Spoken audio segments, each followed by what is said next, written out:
নমস্কার ছাত্ররা, আজ পাতাবাহার বাংলা বই তৃতীয় শ্রেণীর এক পাঠ, সূচিপত্রের ঠিক প্রথম পাঠ সত্যি শোনা আজ আমরা পড়ব।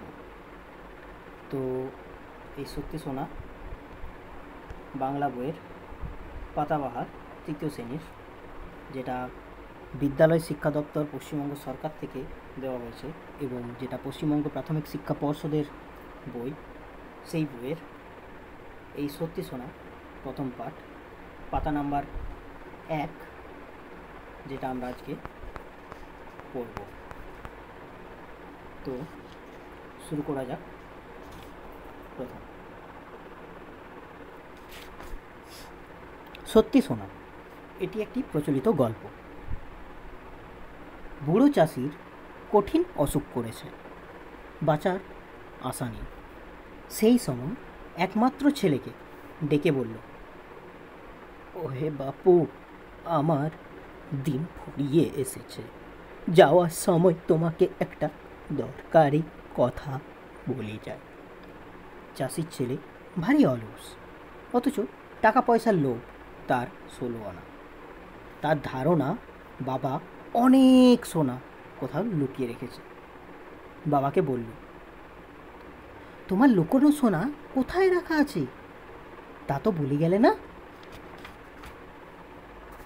হেসে বুড়ো বলল, সেটা বলবো বলেই তো ডেকেছি তোমায়। শোনো, এই যে আমাদের চাষের জমি দেখছ, এর নিচেই পোতা আছে লুকোনো সোনা। আর আমি চোখ বুঝলে তুমি তা খুঁজে বার করে নিও। ওই কথা বলে চিরদিনের মতো চোখ বুঝল সে। ছেলের দু চোখ লোভে চকচক করে ওঠে। বাবা মারা যাওয়ার পর ছেলে তার বউকে বলল,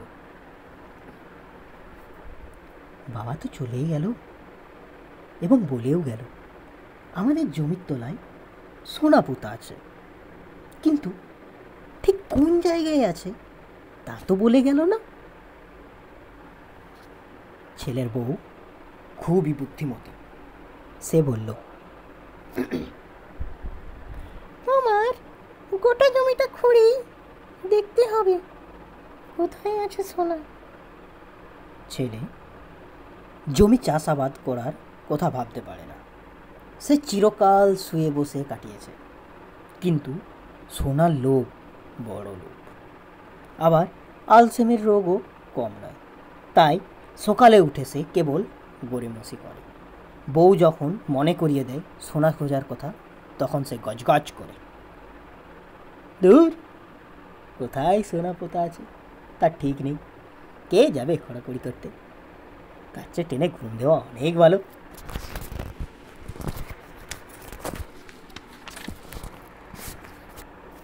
বউ বলে, তুমি মজুর লাগিয়ে জমি খোঁড়াও না, সোনা যদি পাও তবে আমাদের কপাল ফেলে যাবে।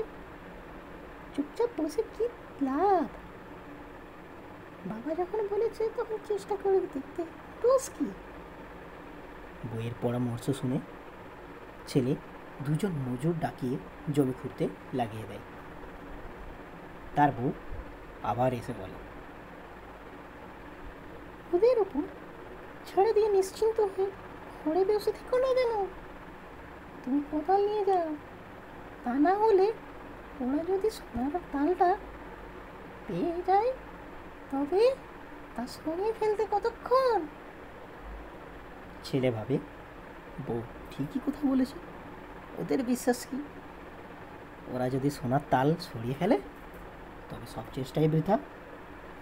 তাই সেও একটা কোদাল নিয়ে কাজে লেগে যায় মাঠে। কাজ করতে করতে ওদের ওপর নজর রাখার সুবিধা হবে। যত মাটি খোঁড়ে চাষির ছেলে তত সোনার জন্য মরিয়া হয়ে উঠেছে। কিন্তু সকাল থেকে সন্ধ্যা পর্যন্ত 5 বিঘে জমি খোঁড়াখুড়ি করেও কোথাও এতটুকু সোনা পাওয়া গেল না। রাগে বিরক্তিতে অস্থির ছেলে তখন তার বউকে বলল, বাবা নিশ্চয়ই আমায় বোকা বানিয়েছে, সোনা দানা কিছুই নেই, মিছিমিছি আমায় খাটিয়ে মারলে। বউ হেসে বললে, কিন্তু দেখো জমিটা এখন ঠিক চাষ করার মতো হয়ে গেছে। ছেলে তার বউয়ের মুখের দিকে তাকাল। বউ বলল, আর কদিন পরেই বর্ষা নামবে, এই তো বীজ পড়ার সময়।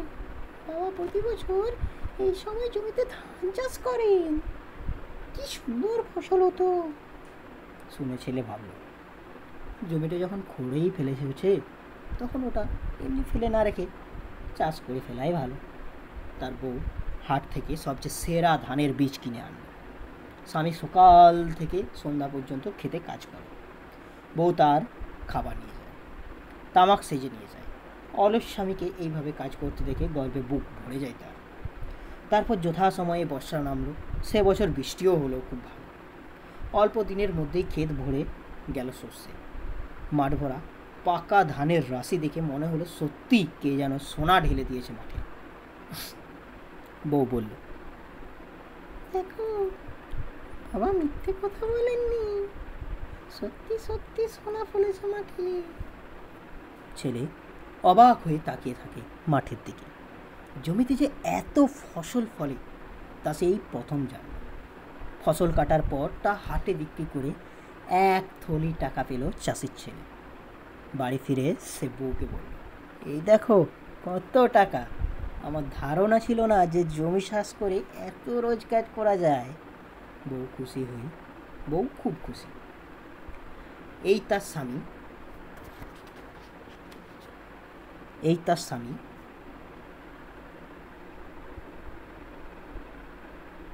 প্রথম রোজগার। হেসে বলল, তাহলে বাবার কথাই ঠিক হলো তো, জমিতে সত্যিই সোনা কথা ছিল। মাথা নেড়ে ছেলের জবাব দিল, 16 আনা।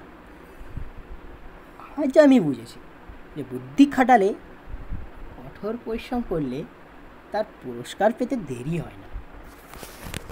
তাহলে এই যে এই গল্প থেকে তোমরা কি শিখলে? যে কষ্ট করলে এবং বুদ্ধি দিয়ে কাজ করলে সব কিছুই সম্ভব, অসম্ভবকেও সম্ভব করা যায়। তাই এই সত্যি শোনা প্রচলিত গল্প 3য় শ্রেণীর বাংলা পাতাবাহার বইয়ের এই গল্পে আমরা জানলাম যে আসলে সত্যি শোনা কিন্তু কিসে ছিল? ধানে ছিল। এবারে কিছু কোশ্চেন আমরা এটার থেকে করে নিচ্ছি। বুড়ো চাষির সংসারে কে কে ছিল?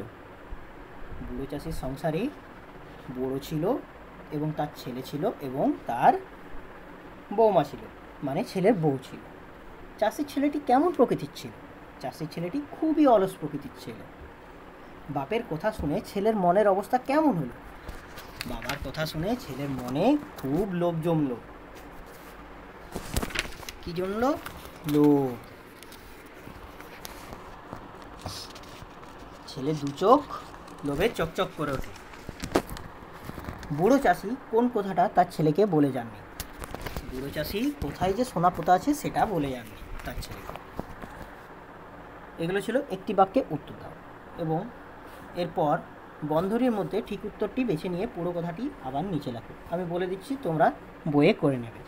পৃষ্ঠা নাম্বার 6। ছেলের চোখ দুটো লোভে ঝকঝক করলো, চকমক করলো, না ঝকমক করলো, না ঝিকমিক করে ওঠে? চকচক করে ওঠে।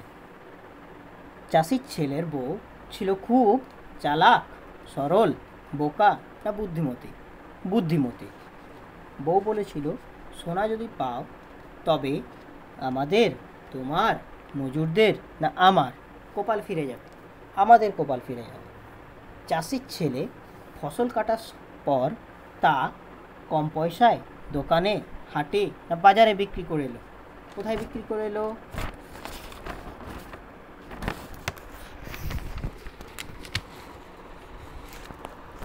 হাটে বিক্রি করে এলো। এবারে কিছু শব্দার্থ যেগুলো বই দেওয়া আছে সেগুলোই। 16 আনা মানে হচ্ছে সম্পূর্ণ বা পুরোপুরি, চুকে যাওয়া মানে সম্পন্ন হয়ে যাওয়া, গড়িমসি মানে আলসেমি বা দীর্ঘসূত্রতা, মরিয়া মানে বেপরোয়া, শস্য মানে ফসল, ধারণা মানে বোধ, অনুভূতি মানে উপলব্ধি, পরিশ্রম মানে খাটুনি বা মেহনত, পরিশ্রম করাকে বলা হয় খাটুনি বা মেহনত, হিন্দিতে বলা হয় মেহনত। তো আজকে ছিল এইটুকুই, পরে আবার নতুন ভিডিও নিয়ে আসবো। তো আজকের মতো এখানেই শেষ করলাম।